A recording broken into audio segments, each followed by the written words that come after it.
Pinagpugayan ngayon ni Pangulong Rodrigo Duterte ang kagitingan at kabayanihan na masundalo sa pangangalaga ng kapayapaan at kaayusan sa bansa.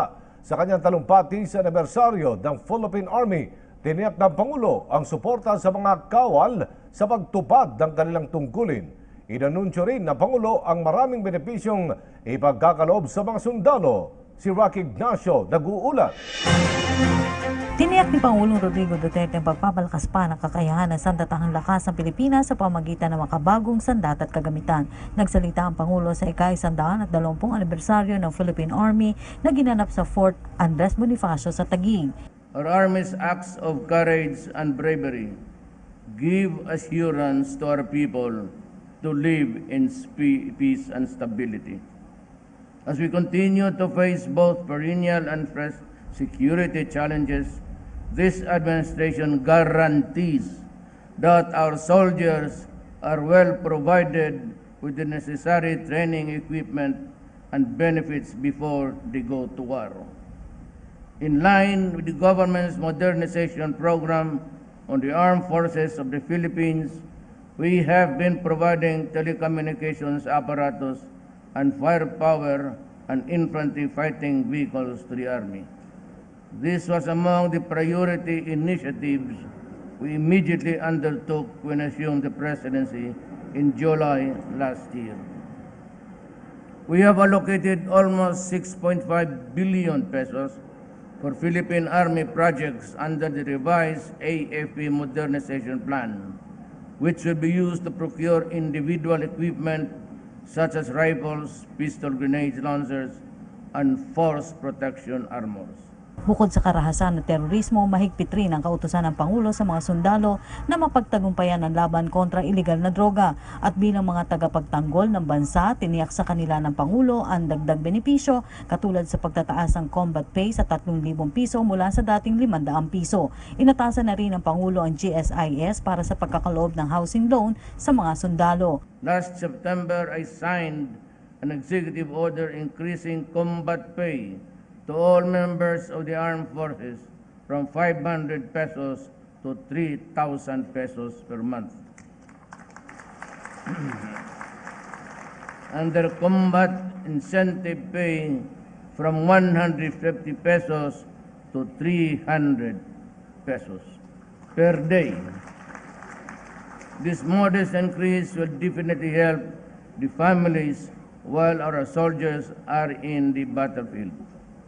The Department of Budget and Management is also working on the proposed compensation adjustment to increase the base pay and hazard pay of our military personnel.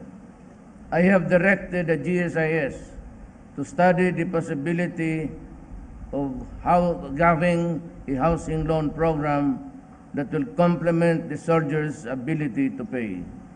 I believe that the soldiers will be more confident to perform their mandate knowing that their loved ones are secure and well sheltered. Ayaw na rin ng Pangulo na magkaroon pa ng away sa kapwa Pilipino kaya pinakausapan ang mga sundalo at pulis na ibigay na ang housing unit sa Bulacan. Nais ng Pangulo na magkaroon ng panibagong housing units ang mga uniformado na apektado ng ginawa ng kadamay ng hanggang sa Disyembre. Maraming dynamics dyan. Walang tubig, walang at kulang. And hindi maganda pagkagawa. Those were not during my times, but I have asked the National Housing Authority to look for a suitable land at papalitan ko na lang yan on equal numbers. Huwag na lang natin guluhin yung mga tao dyan kasi lumalaban And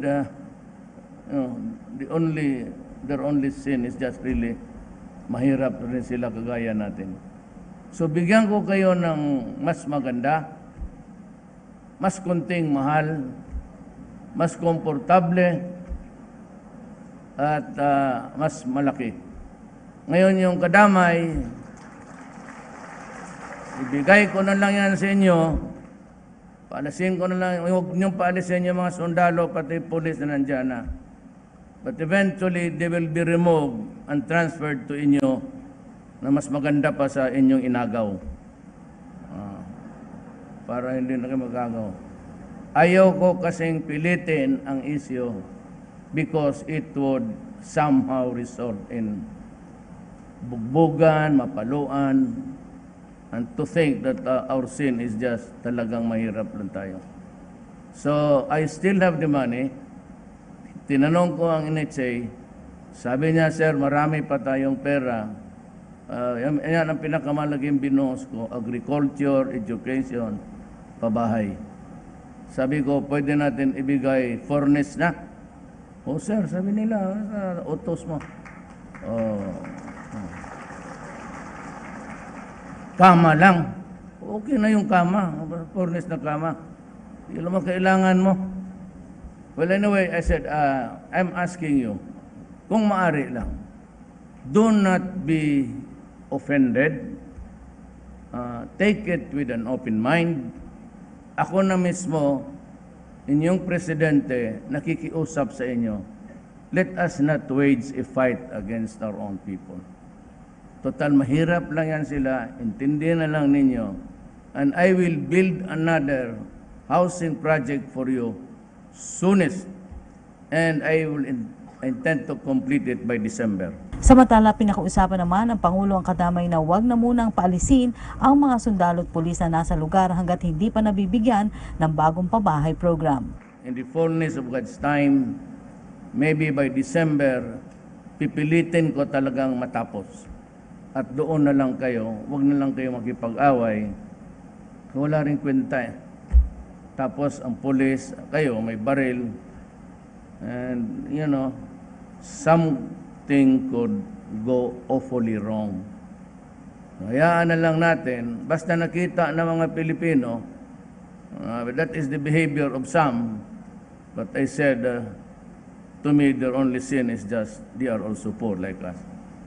But just the same, I am making you the commitment, and I guarantee that you will have yours. Mas maganda. Walang mga problema because I will personally go there to supervise your housing project. And hopefully by December, magdasal lang tayong lahat. That everything goes well and you can transfer to the new house. Forget about that. Yung mga kadamay nandiyan, huwag ninyong galawin ang mga sundalo pati pulis. Kasi pag hindi tuluyan, paalisin ko kayong lahat.